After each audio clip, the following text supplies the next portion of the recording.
Okay, this is Algebra 2, Lesson 8. We're going to talk about polynomials. We learned what an algebraic expression is. Basically, an algebraic expression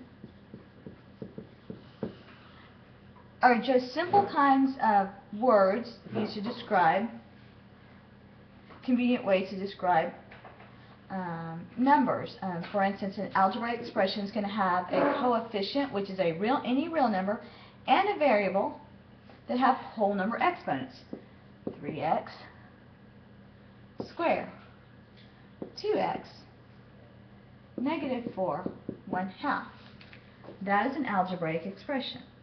You can also say negative 5x squared plus 6x plus 2. These are all algebraic, very simple algebraic expressions. They also have another name for them, and that name is called a polynomial. Alright, so basically a polynomial is an algebraic expression, and the definition for a polynomial is you have a coefficient that's a real number with a variable that has a whole number as the exponent. Can't have negative exponents, nor can you have fractional or decimal exponents. Okay, under polynomials we have what's called a monomial, binomial, and a trinomial. Basically, a monomial is just a polynomial with one term. Binomial is a polynomial with two terms. And a trinomial is a polynomial with three terms. What does that mean? We got to know the definition of what a term is. A term is a polynomial that's separated by a plus or a minus sign. For instance, 3x. How many terms? 1. 3x plus 2. 1, 2. That's a binomial. 3x plus 2y plus 3y plus 5. You have 1, 2, 3 terms, and that is called a trinomial. These are all examples of trinomials. So, basically, a polynomial is an algebraic expression, and they name them by how many terms they have. Okay? Now, we're going to learn what a polynomial equation is. Basically, a polynomial equation is just an equation that contains only polynomial terms. For instance, 2x plus 3y equals 6. Aren't these all polynomial terms? Yes. So, therefore, it's a polynomial equation. That's all you have to know. Then we learned that each term in each polynomial is measured by its degree. So if I look at this term, and if I look at the exponents, this is an implied 1. Anytime you have a coefficient, a constant, its exponent is going to be implied 0. A degree is going to be implied, even though it's an implied 1, but when we talk about real numbers and constants, when we talk about degrees, we're going to give it a 0. So this term, what's the highest degree? Is 1. Has a 1 degree. This is 1 degree. This is 0 degrees, and this is 1 degree. So the highest term of this whole equation is 1. We can graph a set of ordered pairs. We can graph these types of equations by getting a set of ordered pairs. The graph of a first degree polynomial equation means the highest degree of each term is 1, and two unknowns, x, y, is a straight line. Basically, to do this, we have to solve for y to get a linear equation, and then we can substitute values into x to solve for y. So let's look at this equation. 2x plus 3y equals 6. The first thing we're going to do is we want to solve for y to graph this equation. So we're going to take everything to the other side. Remember, we're moving this to the other side, so it changes size, it changes signs. This goes away. 3y equals negative 2x plus 6. Then we have to divide by 3. However, there is two terms on this side. Because there are two terms, you must divide every term by whatever you're dividing the left side by, or if you're multiplying. That only applies to multiplication and division. So then you have y equals negative 2/3 x plus 2. So now we're ready to graph it. We can make a table of x and y. And we can fill in and say if x is 0, and x is 6, and x is negative 6. What is y? Well, if x is 0, y is 2. If x is 6, that's negative 4. It's going to be negative 2. If x is negative 6, then you get 4. Then you get 6. So now we simply go to our graph, and don't forget our coordinates are x. Oops, can't see that on here. It's going to be x comma y. Okay. Oops. The first x is always going to be on the horizontal line. That's the x-axis. This is the y-axis.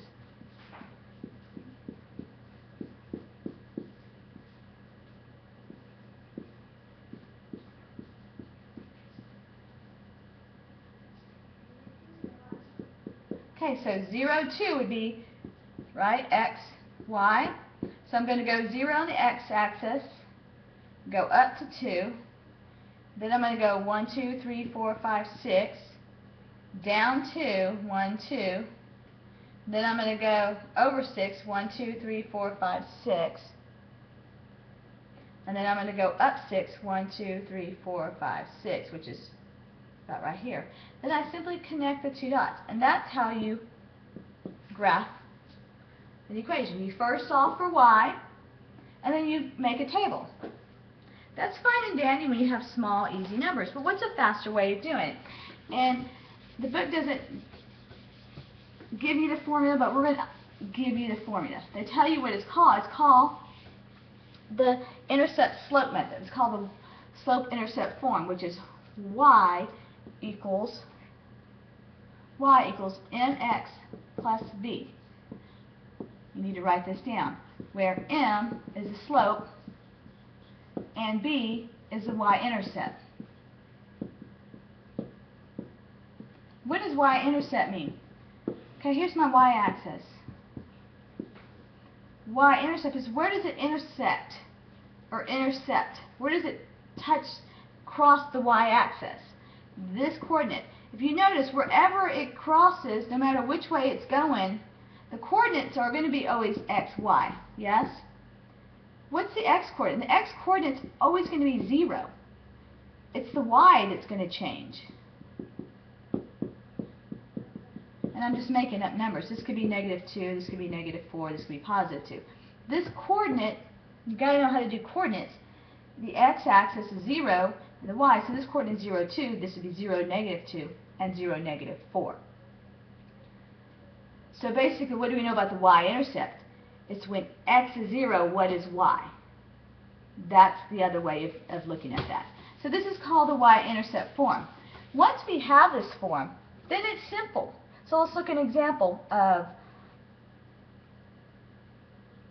our y equals negative 3x minus 3. Okay, is it in y slope-intercept form? Yes, you have the y by itself, everything's over here. So this is going to be your m, the negative 3, and this is going to be your b, another negative 3. So basically, I come over here. If I know where negative 3 is, 1, 2, 3, it's going to be right there. Then this is my slope. Basically, that says negative 3 over 1. We can either say, make this to be negative 3 over positive 1, or positive 3 over negative 1. Basically, slope is m, which is slope, is rise over run. Rise can be up for positive, down for negative. Run to the right for positive, run to the left for negative. So either one of these works. It doesn't matter. And I'll show you an example. Let's try this one. So negative 3 over positive 1. So I'm going to start here and go down. 1, 2, 3. And positive, I'm going to go over to the right. Okay. Then I'm going to start at your slope, at your y-intercept, and I'm going to go up 1, 2, 3, over 1, right here. And there you have your line graphed. It's as simple as that, but it's got to be in y-intercept form.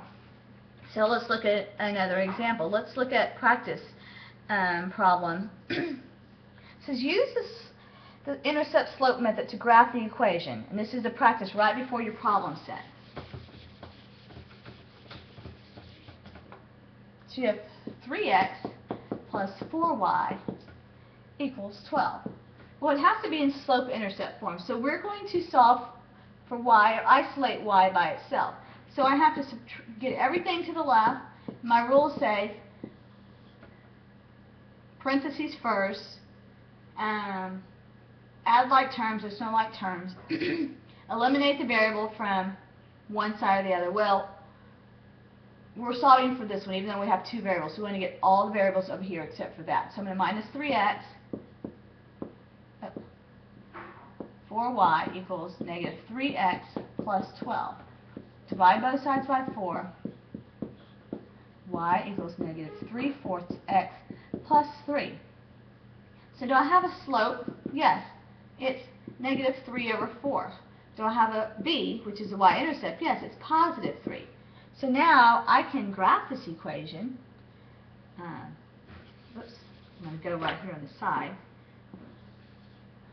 And so I'm going to do 1, 2, 3, 4, 5, 1, 2, 3, 4, 5, 1, 2, 3, 4, 5, 1, 2, 3, 4, 5. So I'm going to go to positive 3. Remember, we said this is your y-intercept, and the y-intercept, the x is always going to be 0.